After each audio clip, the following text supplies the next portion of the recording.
123 não é igual a 321. Então, você mudou a posição dos elementos e mudou o resultado final, mudou o grupamento final. Então, você tem um arranjo, ok? Para você calcular a quantidade de arranjos simples, sem repetição, nós podemos usar uma fórmula. Que fórmula é essa, professor? Me acompanha aqui, ó.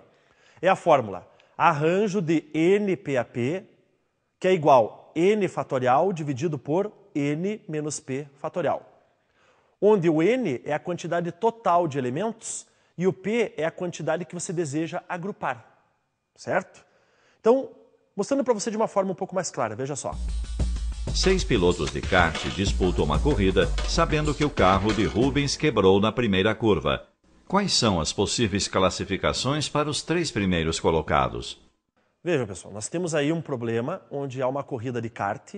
Lembra do kart, né? Aquele carrinho de corrida pequenininho. Existem 6 pilotos, mas um dos pilotos cujo nome é Rubens. E, por favor, essa questão não é de minha autoria, tá? É uma questão de autoria de alguma pessoa que colocou Rubens, né? Sem nenhuma alusão a, por exemplo, um piloto brasileiro com o nome de Rubens. Mas diz o enunciado que o carro desse piloto quebrou, né? Se nós tínhamos 6 pilotos, gente, e quebrou um carro, quantos sobraram? Evidente que sobraram 5. Agora pense nesses 5, ok? A posição dos 3 primeiros, se eu trocar a ordem deles, muda a configuração final da corrida? Mas é claro que muda. Imagine uma corrida hipotética aí, claro que impossível, porque né, um piloto dele já se foi, Ayrton Senna, Nelson Piquet, Emerson Fittipaldi. Tá? Se eu colocar nessa ordem Ayrton Senna, Nelson Piquet e Emerson Fittipaldi, quer dizer, um ficou em primeiro, outro em segundo e terceiro. Mas se eu pegar o Emerson Fittipaldi de terceiro e colocar em primeiro, muda o resultado final. Se você trocou a posição dos elementos e mudou o agrupamento, então você tem o quê? Você tem um arranjo. Então, como é que ficamos com os cálculos do problema? 5 pilotos e nós queremos saber as 3 primeiras posições. Desses 5, qual podem ser aí os primeiros? Quem é que tem chance de ser o primeiro? Qualquer um, certo? Se um for o primeiro, aí você teria para as outras posições 4 e depois 3 e assim por diante. E os cálculos? Me acompanha. Olha só. Arranjo de 5, 3 a 3, usando a nossa fórmula, claro. 5 fatorial dividido por 5 menos 3 fatorial. Aí você resolve o 5 fatorial, veja só, 5 vezes 4 vezes 3 vezes 2, parou no 2, coloca o símbolo de fatorial, e embaixo 5 menos 3 dá 2 fatorial. Nós podemos, gente, cortar o 2 fatorial de cima com o 2 de baixo, simplificar, e aí nós ficaríamos com 5 vezes 4 vezes 3, 5 vezes 4, 20, 20 vezes 3, 60. Então nós temos 60 possibilidades de posições aí com esses 5 pilotos. Simples, não? Então, nós falamos de permutação simples, estamos falando de arranjo simples e agora falaremos de combinação simples. Vamos ver o que nós temos então pela frente. Combinação. A combinação difere do arranjo porque no arranjo a posição importa e na combinação não. Você vê que aí você já tem uma rima, na combinação não. Então a posição não é importante. Você vai falar, como que a posição não é importante, professor? Vou te dar um exemplo, veja só. Imagine que você tem um retângulo, certo? Um retângulo, né? Um polígono de 4 lados, e você quer traçar uma diagonal desse retângulo. Vamos ver como é que isso fica? Vamos lá? Veja só, me acompanhe. Olha só, observe o segmento de reta AC. Veja. Pessoal, o segmento que vai de A até C é o mesmo que vai de C até A? Sim ou não? É o mesmo? Então, veja, se eu for de A para C ou se eu for de C para A, mudou o segmento de reta? Não. Se a resposta é não, você tem combinação. Ok? Então, esse é um típico exemplo, uma típica situação de onde você usa combinação. Quando você joga, por exemplo, na Mega Sena, para você efetuar o cálculo das probabilidades de ganhar, você usa como ferramenta de cálculo combinações. E por que combinação? Porque quando você tem o resultado da Mega Sena, quantos números você tem para resultado? Como resultado final, 6 números. E esses 6 números estão dentro de quantos? Estão dentro de 60. Então você faria uma combinação de 60 números 6 a 6. E por que a combinação? Porque se você fala que o resultado foram os números 1, 2, 3, 4, 5 e 6, ou se você falar 6, 5, 4, 3, 2, mudar a ordem, não muda o resultado final. Por isso que você tem combinação. E como é que a gente calcula ou a quantidade de combinações. Como? Me acompanha aqui. Para você calcular a quantidade de combinações, você usa combinação de NPAP, é assim que a gente lê, tá, pessoal? Combinação de NPAP é n fatorial dividido por n menos p fatorial vezes p fatorial. Reparou uma coisa? Você que é observador, você lembra da fórmula do arranjo? Não é bem parecida com a fórmula da combinação? Parecida, né? Você reparou que mudou? Veja só de novo. Mudou, gente, que aqui embaixo tem um p fatorial, tá vendo? A mais. Então, você pode relacionar a combinação com o arranjo também, se você quiser, se você assim desejar. Ok?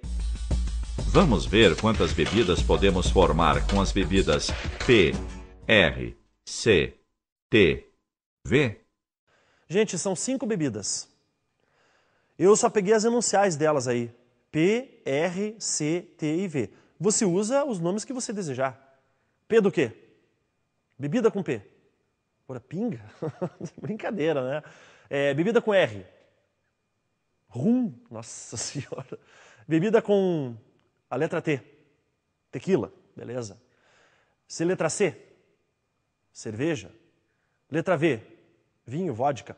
Fique à vontade. Tá? Fique à vontade. Só que eu quero combinar essas 5 bebidas, eu quero fazer coquetéis ou drinks de 2 em 2. Então, por exemplo, das 5 bebidas, eu posso escolher quantas para fazer os coquetéis ou os drinks. Você tem 5 disponíveis. Então, você escolheu uma delas. Você escolheu, por exemplo, cerveja. E aí você vai misturar a cerveja com outro. Puta, com vinho? Nossa Senhora, imagina só o que vai dar. Mas, gente, o importante é saber qual é o cálculo que eu uso. E aí, mais do que importante, é saber se é combinação ou arranjo. É combinação ou arranjo? Vamos lá. Você escolheu 2 bebidas. Você escolheu cerveja e escolheu tequila. Você vai misturar as duas, ok? Se você colocar primeiro cerveja e depois tequila, ou se você colocar primeiro tequila e depois cerveja na mesma quantidade, muda a bebida? Claro que não. A ordem não importa. Se a ordem não importa, é porque você tem o quê? Combinação. Então vamos aos cálculos? Vamos lá. Temos o seguinte, combinação de 5 bebidas, 2 a 2. 5 fatorial, e aí? Dividido por 5 menos 2 fatorial vezes 2 fatorial. 5 menos 2, 3 fatorial. Resolve o 5 fatorial em cima, que dá 120. Resolve o 3 fatorial embaixo, que dá 6. E o 2 fatorial, que dá 2. Se você fizer o cálculo, embaixo vai dar 6 vezes 2, 12. 120 dividido por 12, 10. Então você consegue fazer aí 10 possibilidades de drinks ou de coquetéis usando essas 5 bebidas. Certo, gente? Entendeu por que é combinação? Porque a ordem das bebidas, se for numa mesma quantidade de bebida, claro, não altera o drink.